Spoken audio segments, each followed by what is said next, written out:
ഇപ്പോഴത്തെ ഒരു സാഹചര്യത്തിൽ റേബീസിൻ്റെ ഒരു അധിനിവേശം നമ്മുടെ കേരളത്തിൽ നടന്നുകൊണ്ടിരിക്കുകയാണ്. മൾട്ടി സ്പെഷ്യാലിറ്റി വെറ്ററിനറി ഹോസ്പിറ്റലിലെ സർജൻ എന്നുള്ള നിലയിൽ എൻ്റെ ഒരു പേഴ്സ്പെക്റ്റീവ് എന്ന് പറയുന്നത്, നമ്മൾ റേബീസിൻ്റെ കാര്യത്തിൽ ഏറ്റവും ഇമ്പോർട്ടൻ്റ് ആയിട്ടുള്ള 2 കാര്യങ്ങൾ എന്ന് പറയുന്നത്, നമുക്ക് കടി കിട്ടിയതിന് ശേഷം അല്ലെങ്കിൽ ഒരു റേബീസ് എക്സ്പോഷർ ഉണ്ടായതിന് ശേഷം ട്രീറ്റ്മെൻറ്റ് കിട്ടാൻ ഉള്ള സമയം ഒരു വലിയ ഘടകമാണ്.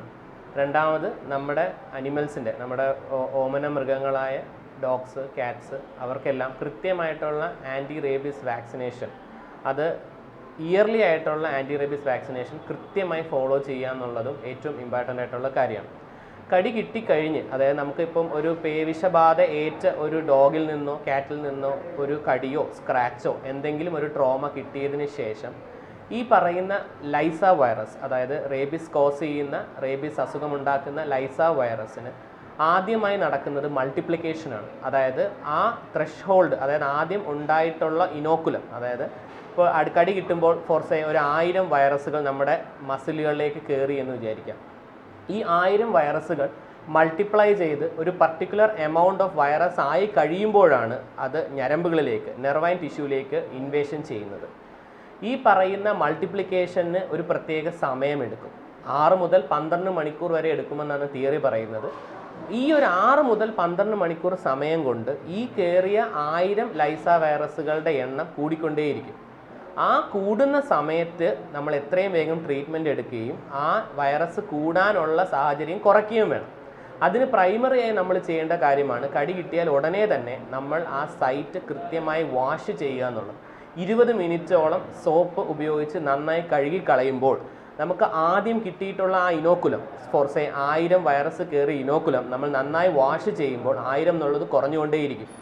അപ്പോൾ ഇത് മൾട്ടിപ്ലൈ ചെയ്ത് ഉണ്ടാവേണ്ട ത്രഷ് എമൗണ്ട് എത്താനുള്ള സമയവും കൂടുതലെടുക്കും. ആ സമയവും കൊണ്ട് നമുക്ക് ട്രീറ്റ്മെൻറ്റ് തേടുക എന്നുള്ളത് ഏറ്റവും ഇമ്പോർട്ടൻറ്റ്. ഇത് കടി കിട്ടിക്കഴിഞ്ഞിട്ടുള്ള കാര്യമാണെങ്കിൽ, കടി കിട്ടുന്നതിന് മുമ്പായി നമ്മൾ വെറ്റിനറിയുമായി ബന്ധപ്പെട്ട് അല്ലെങ്കിൽ വീട്ടിൽ ഓമന മൃഗങ്ങളെ വളർത്തുന്ന ആൾക്കാർ വേണമെങ്കിൽ നമുക്ക് ഒരു പ്രൊഫൈലാക്റ്റിക് ആയിട്ട് pre bite anti rabies vaccination എടുത്ത് വെക്കുന്നതും വളരെ നല്ലതാണ്. പഴയ സാഹചര്യമല്ല ഇപ്പോൾ. ആൻറ്റി റാബീസ് വാക്സിനേഷൻ വളരെ വളരെ സിമ്പിളായി നമുക്ക് എടുക്കാവുന്ന ഒരു വാക്സിനായി മാറിക്കഴിഞ്ഞു. പണ്ട് നമുക്ക് പൂക്കളിന് ചുറ്റുമൊക്കെ എടുക്കേണ്ട വാക്സിൻ ഇന്ന് വളരെ സിമ്പിളായി ഒരു തൊലിപ്പുറത്ത് എടുക്കാവുന്ന വാക്സിൻ മാത്രമാണ്.